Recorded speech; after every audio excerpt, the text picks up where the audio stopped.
Salam əziz vatandaşlar. Bugün sizlərlə bizə 30 yıllar inandırıb gələn haqiqatlar haqqında gəpləşəcək. Türkmenistanın Kasamı, əziz Türkmenistan, ata vatanım, qurban olsun sana bu canım tənim. Tabii ki Türkmenistan vatanıma, topraklarıma canım kurban olsun. Ama orada yine bir söz var.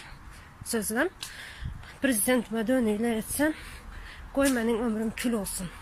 Причем bir de prezident kim? Hak hukukları yerine getirici, halkın hizmetkarı. Prezident bizlerin hak hukuklarımızı yerine getirsin, hizmet etsin bize. Bizlere buna dönüklüğü etmeyelim. Bizleri şunca yıl kandırıp geldiler.